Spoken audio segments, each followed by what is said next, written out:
I've done most of the things that are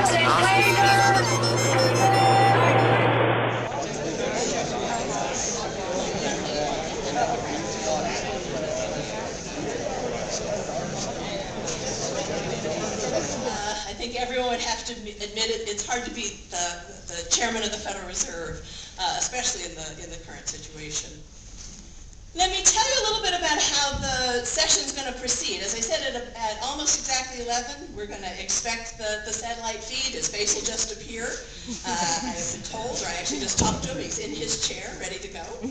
I think his speech is likely to last for about 20 to 25 minutes.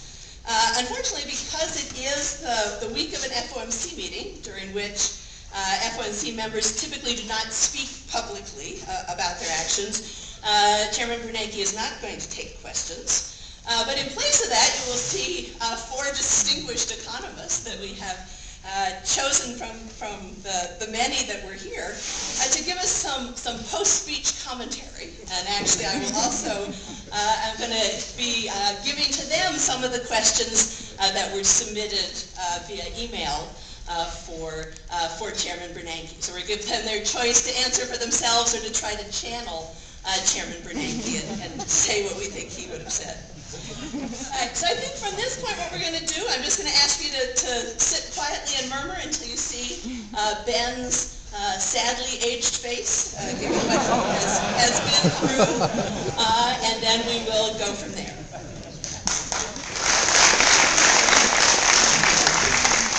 I only got part of your introduction, just the sadly aged part.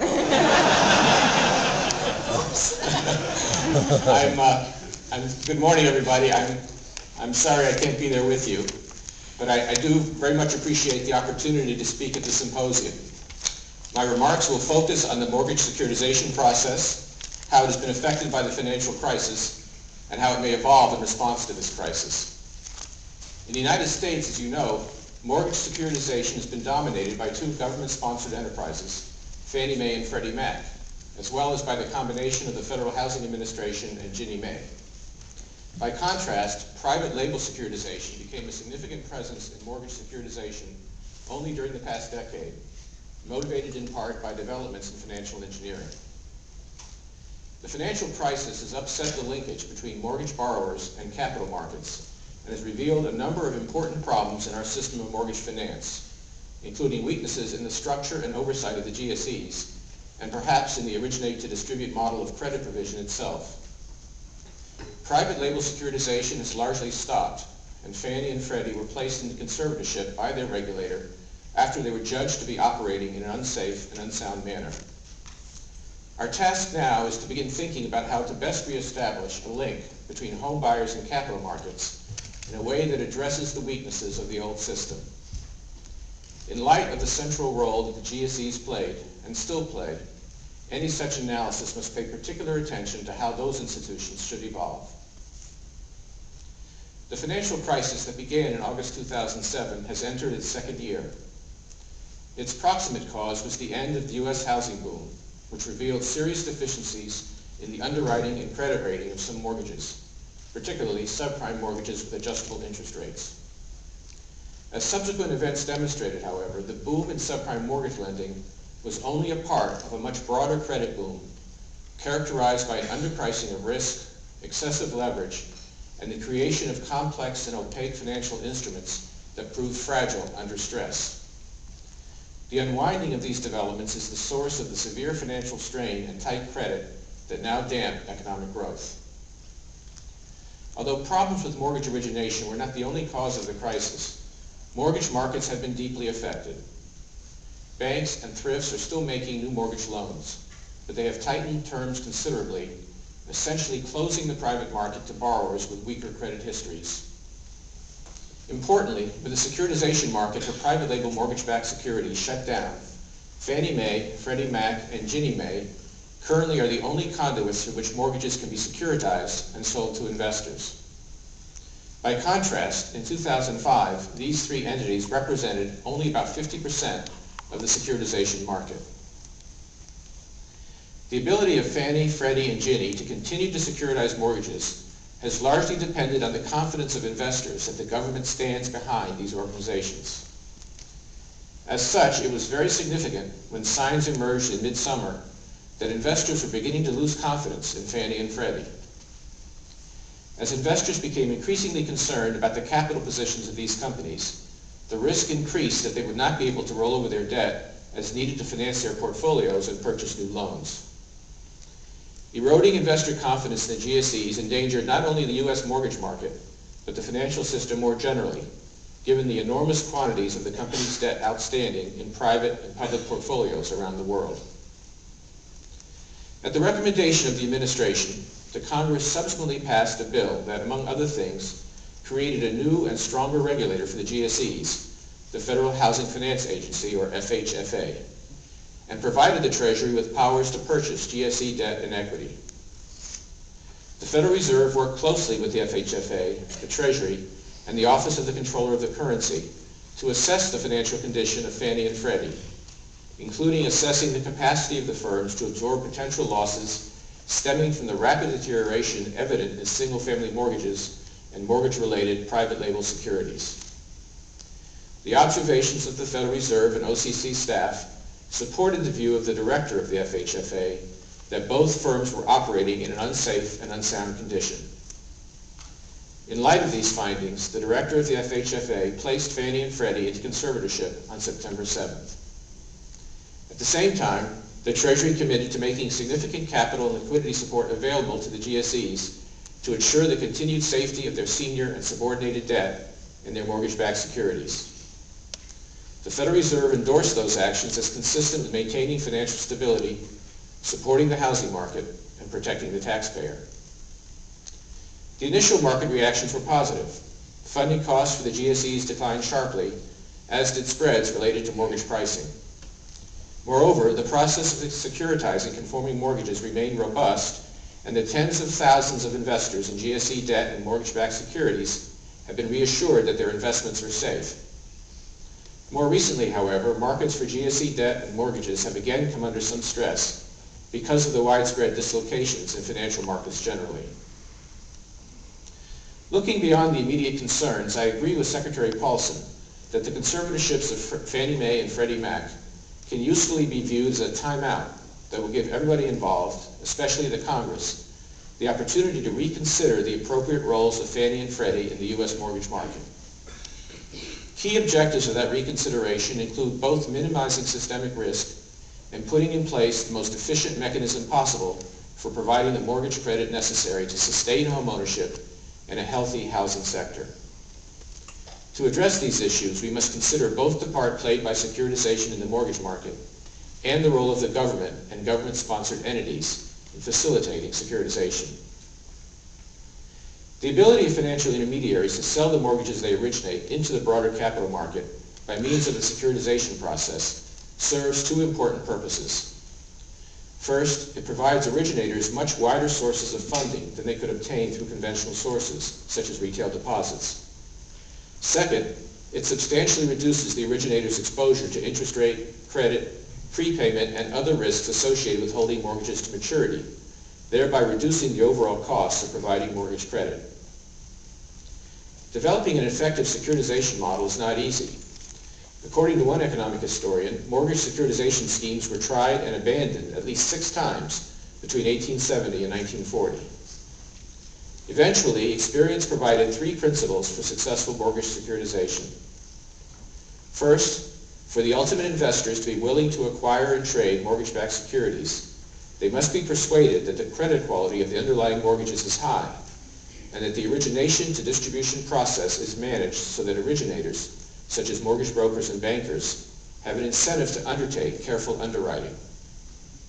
Second, because the pools of assets underlying mortgage-backed securities have highly correlated risks, including interest rate, prepayment, and credit risks, the institutions and other investors that hold these securities must have the capacity to manage their risks carefully.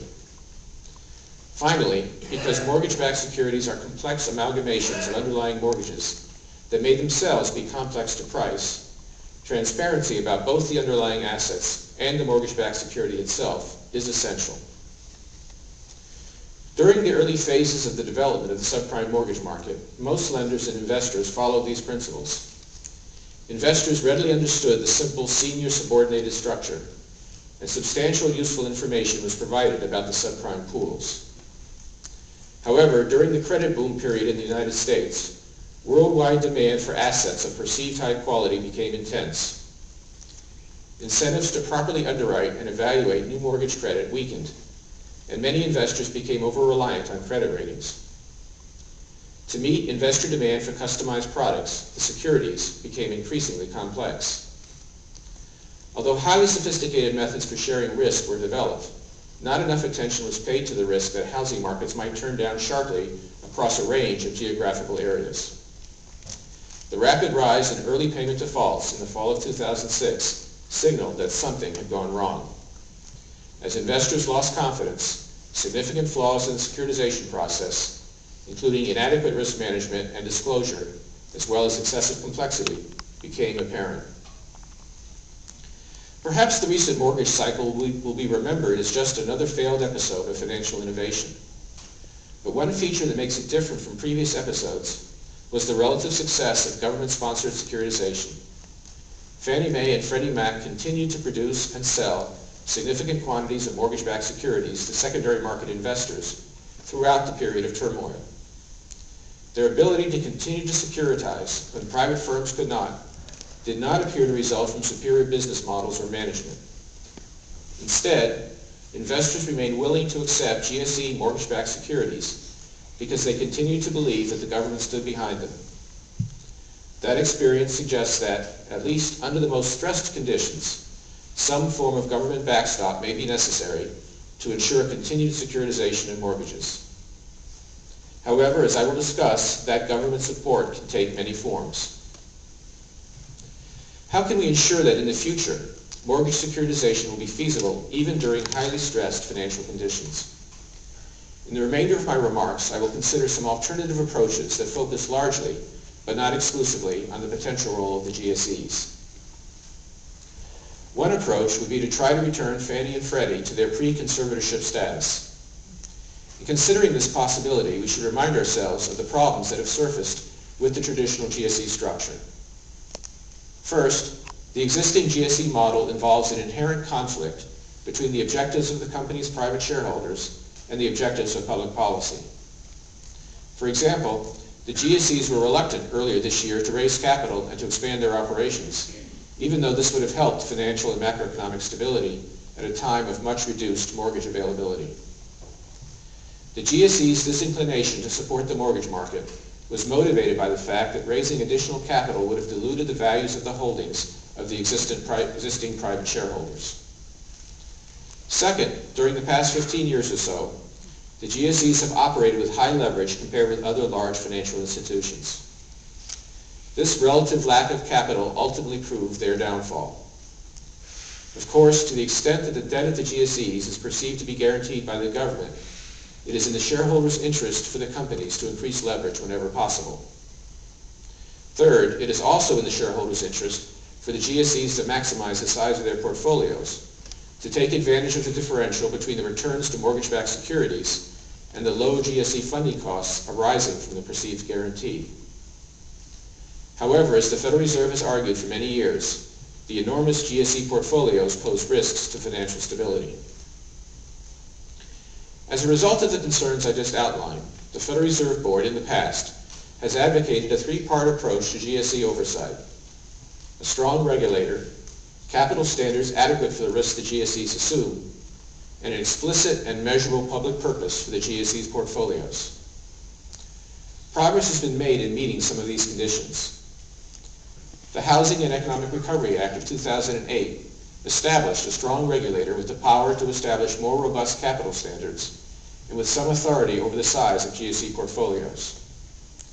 In particular, the law directs the new regulator to establish criteria to ensure that the portfolios are consistent with the mission and safe and sound operation of the enterprises. However, the public purpose of the GSE portfolios, at least during times when financial conditions are relatively normal, has not been fully clarified, and systemic risk will remain as long as the portfolios remain large. Moreover, the recent legislation has not fully resolved the fundamental conflict between private shareholders and public purpose that is the source of many concerns about the GSEs. Considering some alternative forms for the GSEs or for mortgage securitization generally during this timeout thus seems worthwhile. Needless to say, however, even if alternative organizational structures are considered for the future, the U.S. government's strong and effective guarantee of the obligations issued under the current GSE structure must be maintained. How might the GSEs be reorganized in the future to address the problems that have been revealed in their traditional structure? And are there approaches that do not rely on GSEs to create a robust mortgage securitization market that will function in bad times as well as good? One option that has been discussed is to privatize the GSEs and let them compete in the market as private mortgage insurers and securitizers. To eliminate the presumption of government support and to stimulate competition, some proposals advocating privatization call for breaking up the companies into smaller units before privatizing them. Privatization would solve several problems associated with the current GSE model. It would eliminate the conflict between private shareholders and public policy, and likely diminish the systemic risks as well. Other benefits are that private entities presumably would be more innovative and efficient than a government agency, and that they could operate with less interference from political interests. However, whether the GSE model is viable without at least implicit government support is an open question. And from a public policy perspective, a greater concern with fully privatized GSEs is whether mortgage securitization would continue under highly stressed financial conditions. As I've noted, almost no mortgage securitization is occurring today in the absence of a government guarantee. So if the GSEs were privatized, it would seem advisable to retain some means of providing government support to the mortgage securitization process during times of turmoil. One possible approach, suggested by Federal Reserve Board economists Diana Hancock and Wayne Passmore, is to create a government bond insurer, analogous to the Federal Deposit Insurance Corporation.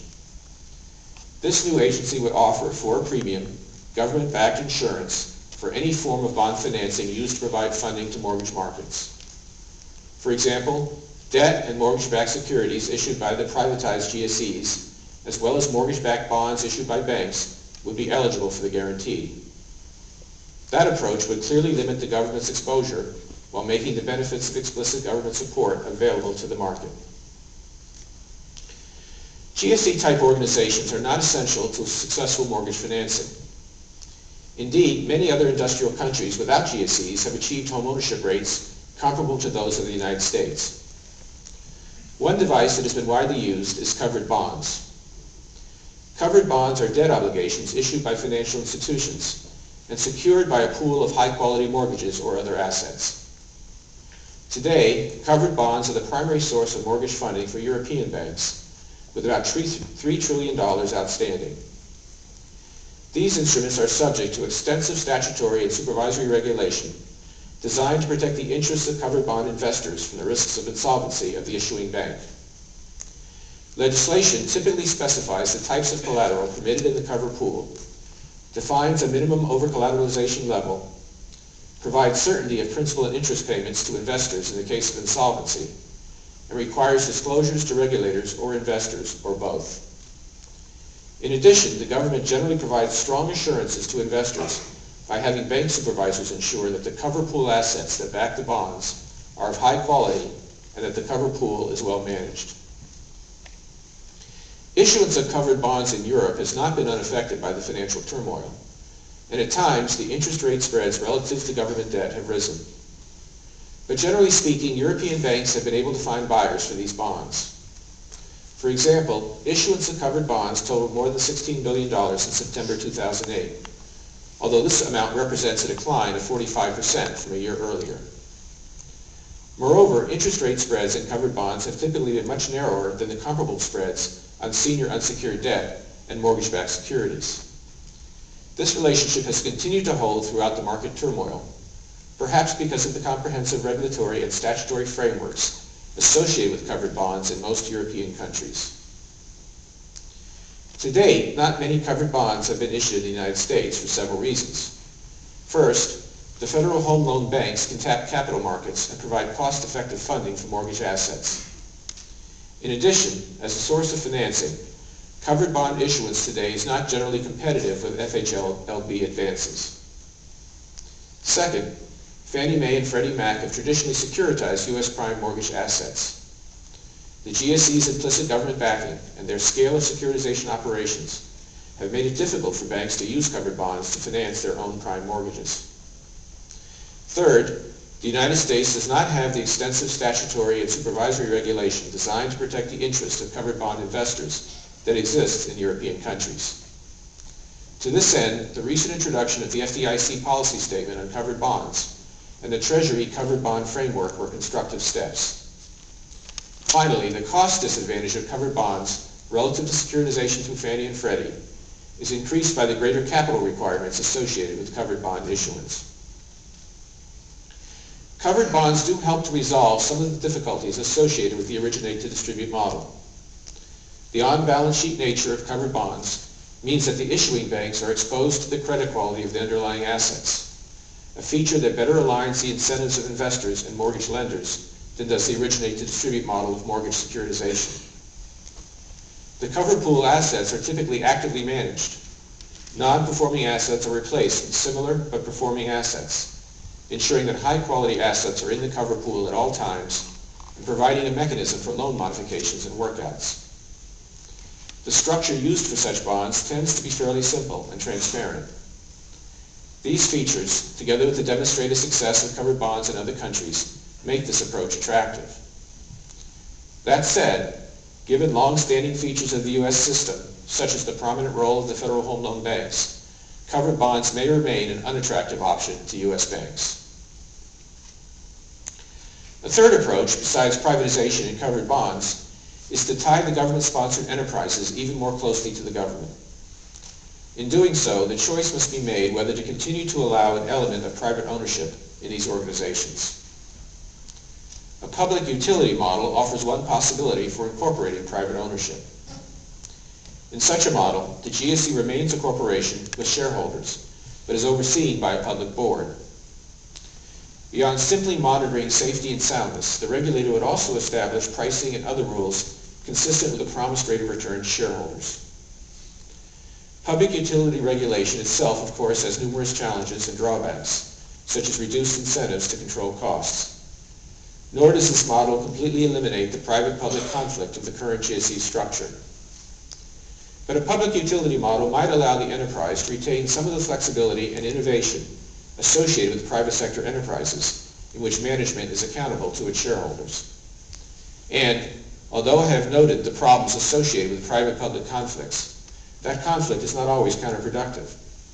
An entity with private shareholders may be better able to resist political influences, which under some circumstances may lead to better market outcomes.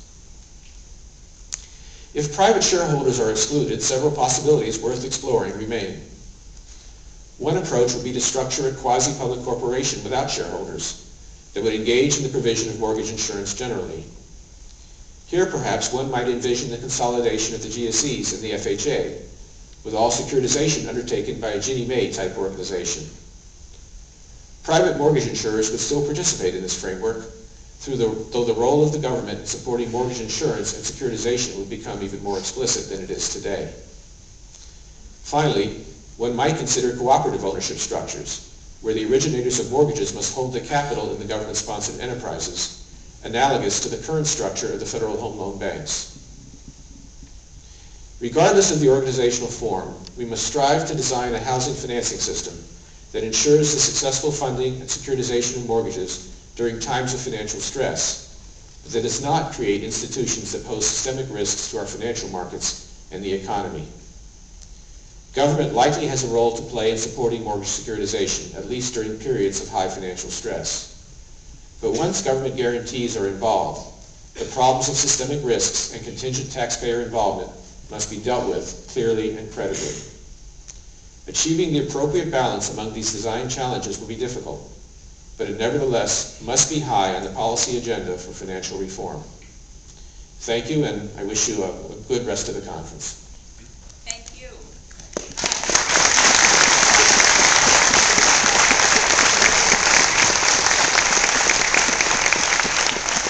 I know that you can still hear us. Let me just say actually the nice things I was going to say before you started, which was during these times when we've been having lots and lots of bad news, the one thing that's given world's leading expert on credit crises and the Great Depression running the show.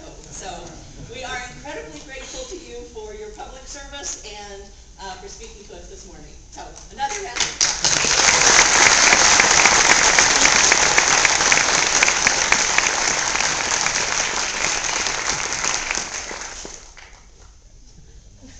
All right, well, and now we actually get to have some fun now that, I guess you can still hear. But anyway, so what we have in lieu of Chairman Bernanke taking questions, we have gotten 4 distinguished economists.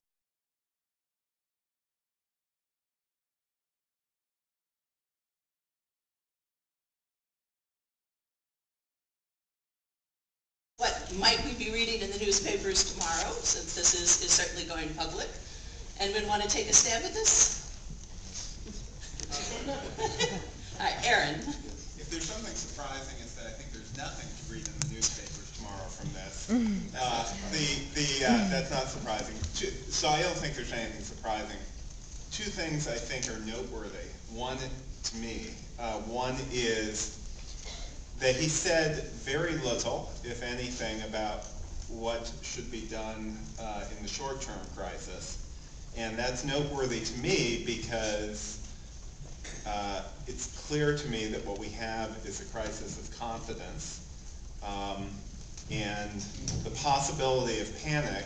And I think that in order to solve those 2 problems, perhaps not today in this conference, but it's incumbent upon the Treasury and the Fed to say something reassuring or do something reassuring to people. As to what he said, one thing that I thought was noteworthy was that securitization is presumed to be important of mortgages even if it requires a government backing. And I would be interested in hearing the panelists explain why that is and if that's so. That is, if government backing is needed, maybe securitization isn't such a great idea. I don't know. Hey, Barry? I thought that was an articulate defense of the decision to nationalize Freddie and Fannie. I thought it was a useful reminder that securitization is not dead, that it will rise again from the crypt. It's a Halloween reference. I was surprised that there wasn't a little bit of elaboration about why the Fed didn't sound louder warnings during the credit boom period about all the problems that the chairman flagged. The interesting idea from my point of view was the possibility of government bond insurance for crisis periods. And I would have liked to hear about how this insurance would be priced, how the moral hazard that arises when in the context of insurance would have been dealt with, whether the pricing would be freer of politics than the kind of arrangements we have now. Could that bond insurance in principle be done equally well by properly capitalized and regulated private monoline bond insurers? The monoline bond insurance industry hasn't covered itself with glory recently, and we know the circumstances under which those markets can break down. But to me, those are the unasked and unanswered questions. Richard Roll. I was surprised by one thing. He started by talking about the conservatorship being a timeout, which sounded to me like it would be business as usual for Freddie and Fannie after an appropriate time period.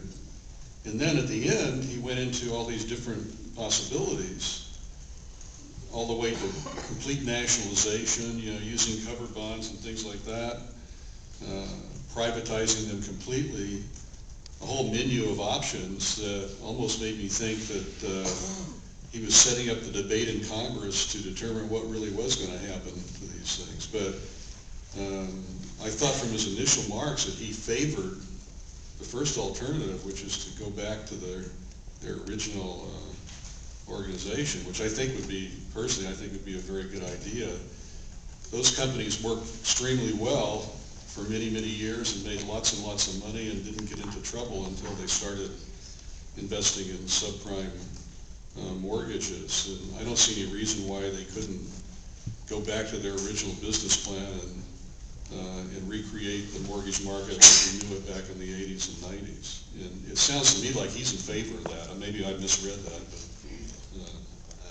notice that Chairman Bernanke missed one analytical point, which is very important, and that is the efficiency value of opacity rather than transparency in the construction of securities from mortgages.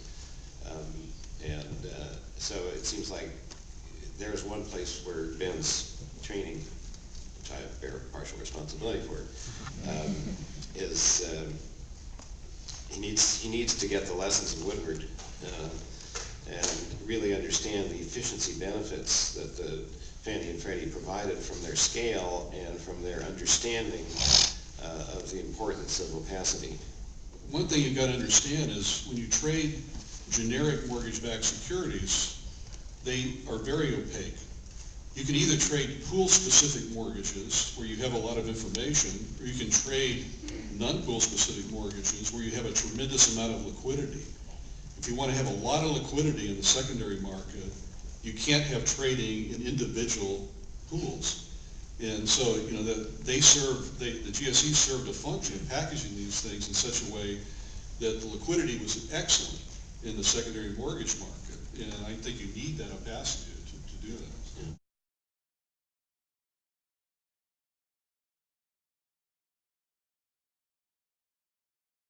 Blaming Greenspan, for example, for all the financial instability is just a gross overstatement of Greenspan's role in financial management as opposed to price level management. He was a genius in price level management, and we should recognize him for that, and to blame him for everything else that went wrong, I think is really way off base. I agree with what Bob just said in principle, but I think the interesting question is what to do in practice in the second best world in which we live, when regulators are not doing their part, and when the central bank, one could argue, I would posit repeatedly, finds itself in the situation of having to clean up after the mess on the downside. In that second best world, I at least find myself rethinking the idea that the central bank should target inflation and assume that regulators are watching the shop during the boom period. Right, I'll just step in here. So Bob, it seems to me, right, if you read the Federal Reserve Act, they have two crucial jobs. One is obviously inflation control, and the other is the real economy, right? And so I think one way to rephrase my question is to ask, in this 12-year period when we were clearly going down, did they put too much weight on the fear of reigniting inflation? Are we back sort of in the world of 1937 when they also worried a lot about inflation and speculation, when in ex post we can see that was silly and not enough? Maybe we're a little slow out of the gate on recognizing the real downturn that was in the offing. Yeah, but did the rest of us know? I mean, there's an awful lot of hindsight there. I mean, you know, when you think of what the situation was, say, a year ago, there was a lot of concern that inflation was above target. It was coming in above target in many countries that have explicit, like Britain was over target for a couple months. There was a case for concern about inflation. That was rapidly replaced. A lot of it had to do with energy prices. Fortunately, the goals in the Federal Reserve Act most of the time don't conflict with each other. We come into a recession, there's weakness in markets, the inflation expectations decline. You can expand for two reasons. So I don't think that there's really a big conflict there. The art of central bank management and the way we do it, which I think is the right way, gives us some elasticity. It's okay for the Fed to accept a little bit of extra inflation when it looks like the economy is going soft, and we do that. That's what we did. I I think that the use of judgment in that process has worked out pretty well in recent history.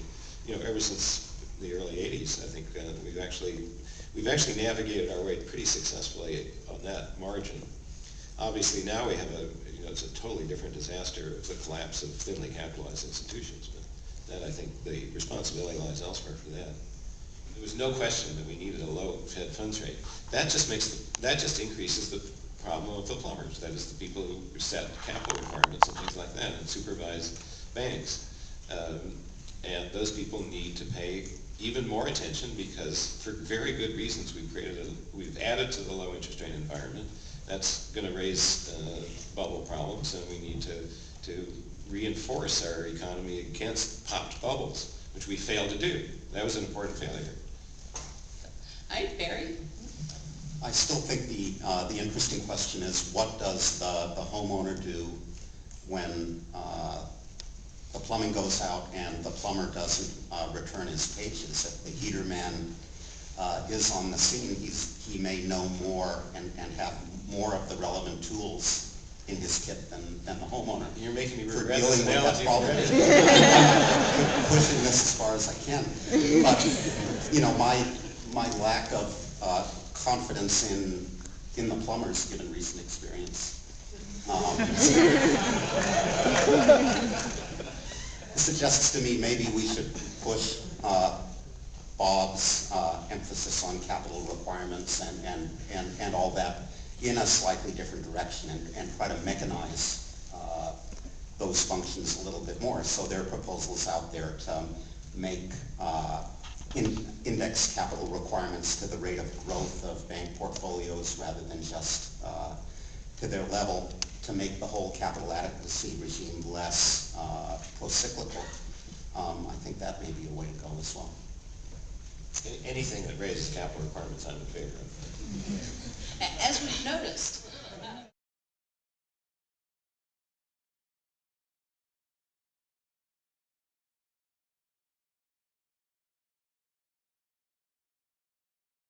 I do like emphasizing capital requirements in lieu of other kinds of regulations, so I kind of agree with Bob on that. And we just had a discussion before we started about there's a natural sense in which as asset prices go up in financial institutions that own those assets, if they did nothing, the capital requirements would take care of themselves, because as the asset values go up, their capital also goes up with that. So it's sort of self-correcting, except for the fact that financial institutions have a tendency that when asset prices go up, they increase the leverage. They go out and borrow more, in fact, proportionally more.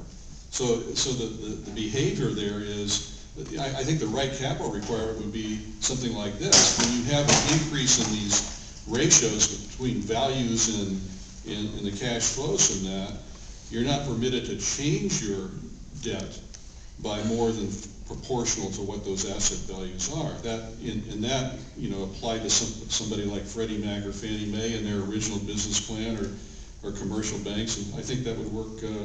That would work very well, and also would be very innocuous to them, because they wouldn't have to go out and raise capital in those kind of circumstances, since it's sort of self-correcting. So I think that's a kind of a regulation that does. The key thing about regulation is you want to make sure you do no harm, and that's the kind of regulation that probably does the least amount of harm. Well, that does not sound optimal to me. You want to balance the amount of harm you do on one side against the other. The do no harm rule is surely going to be result in under-regulation. Not that I'm a believer in regulation, but do no harm scares me.